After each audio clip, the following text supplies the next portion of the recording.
പഞ്ചായത്ത് നെരങ്ങൻചിറ്റയിൽ പുലിയെ കണ്ടതുമായി ബന്ധപ്പെട്ട് ജനപ്രതിനിധികളും ഫോറസ്റ്റ് ഉദ്യോഗസ്ഥരും നാട്ടുകാരും സംയുക്തമായി മേഖലയിൽ തിരച്ചിൽ നടത്തി.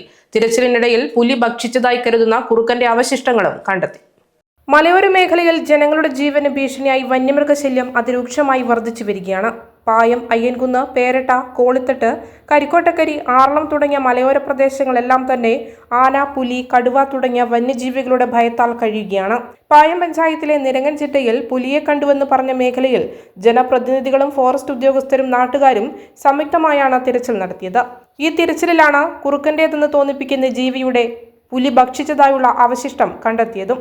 വന്യജീവി ശല്യം തടയുന്നതിനുള്ള എല്ലാ പ്രവർത്തനങ്ങളും പഞ്ചായത്തിന്റെ ഭാഗത്തു നിന്ന് നടപ്പിലാക്കുമെന്നും പായം പഞ്ചായത്ത് പ്രസിഡന്റ് എം വിനോദ്കുമാർ പറഞ്ഞു.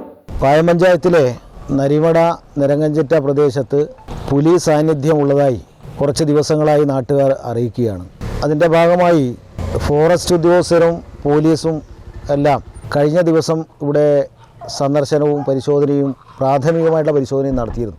വീണ്ടും ഇത്തരത്തിലുള്ള ചില സൂചനകൾ ലഭിച്ചതിൻ്റെ ഭാഗമായിട്ടാണ് ഇന്ന് ഫോറസ്റ്റ്, പോലീസ് അതുപോലെ നാട്ടുകാരുടെയും സംയുക്ത പരിശോധന ഈ മേഖലയിൽ നടത്തണമെന്ന് തീരുമാനിച്ചത്. അതിൻ്റെ ഭാഗമായിട്ടാണ് ഇത്തരത്തിലുള്ള പരിശോധന നടത്തുന്നതിനായി ഞങ്ങളെല്ലാം ഇവിടെ എത്തിച്ചേർന്നിട്ടുള്ളത്.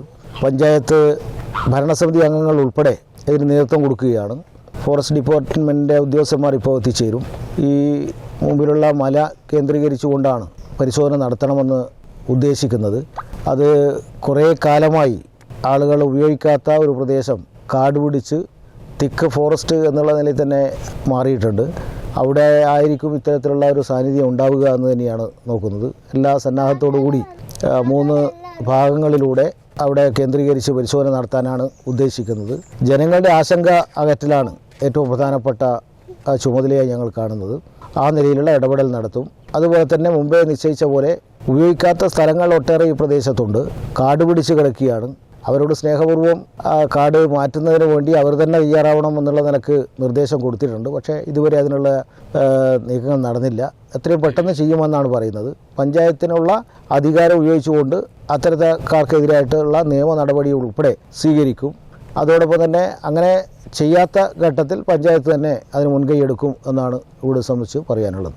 പഞ്ചായത്ത് വളരെ ഗൗരവത്തോടുകൂടിയാണ് ഈ പ്രശ്നത്തെ നോക്കിക്കാണുന്നത്. ഇന്ന് രാവിലെ തന്നെ പഞ്ചായത്തിൽ ഞങ്ങൾ യോഗം കൂടി തീരുമാനമെടുത്ത് ഇന്നിവിടെ ജോയിൻറ്റ് സെർച്ചിങ്ങിന് വേണ്ടിയിട്ട് ഫോറസ്റ്റ് ഡിപ്പാർട്ട്മെൻറ്റും പോലീസും നാട്ടുകാരും 3 വശങ്ങളിൽ നിന്നുള്ള സെർച്ചിങ്ങാണ് ഉദ്ദേശിക്കുന്നത്.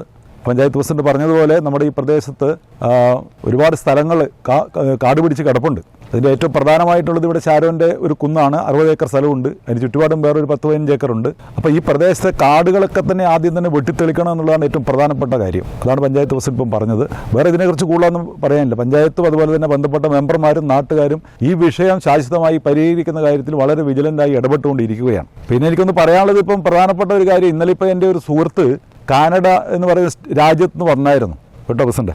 അപ്പോൾ പറഞ്ഞത് എന്താണെന്ന് ചോദിച്ചാൽ അവിടെയൊക്കെ ഈ വൈൽഡ് സൂ കാട്ടിനുള്ളിൽ തന്നെ ഏർപ്പാടാക്കിയിട്ട് മൃഗങ്ങൾക്ക് ആവശ്യമായ എല്ലാ ഭക്ഷണ പദാർത്ഥവും അവിടെ ഏർപ്പാടാക്കുന്ന ഒരു പരിപാടി കാണുന്നുണ്ട്. പിന്നെ സീസണൽ ഹണ്ടിങ് എന്ന് പറഞ്ഞൊരു പ്രക്രിയ, ഇതൊക്കെ ഇന്ത്യയെക്കാട്ടിലുമൊക്കെ 2 മടങ്ങ് 3 മടങ്ങ് വിസ്തൃതിയുള്ള പ്രദേശമാണ്. അവിടെയൊക്കെ സീസണൽ ഹണ്ടിങ്, ഈ കാടിനുള്ളിൽ ഇത്തരം വന്യജീവികൾ അമിതമായി പെരുകുമ്പോൾ അതിനെ ഹണ്ടിങ് നടത്തി അതിനെ ഒഴിവാക്കേണ്ട ഒരു ഉണ്ട്. അതൊക്കെ ഇന്ത്യ ഗവൺമെൻറ് വനം വകുപ്പ് മൊത്തത്തിൽ വനം മൊത്തം കൈകാര്യം ചെയ്യുന്ന സെൻട്രൽ മിനിസ്ട്രി ആണെങ്കിൽ അവരാണ് അതിൻ്റെ കാര്യങ്ങൾ കൃത്യമായിട്ട് ചെയ്യേണ്ടത്. അതൊക്കെ ഗവൺമെൻറ് തലത്തിൽ തീരുമാനിക്കേണ്ട കാര്യങ്ങളാണ്. അതൊക്കെ നമ്മൾ നാട്ടുകാരുടെ അറിവിലെന്ന നിലയിൽ പറയുകയാണ്. ഏതായാലും പഞ്ചായത്ത് പ്രസിഡന്റ് ഉൾപ്പെടെ ഞങ്ങളെല്ലാവരും ഒറ്റക്കെട്ടായിട്ട് ഈ കാര്യത്തിൽ വളരെ സജീവമായിട്ട് രാജ്യത്തെ ജനങ്ങളുടെ ഭീതി അകറ്റാൻ വേണ്ടി ഒറ്റക്കെട്ടായിട്ട് മുന്നേറുകയാണ് എന്നാണ് പറയാനുള്ളത്.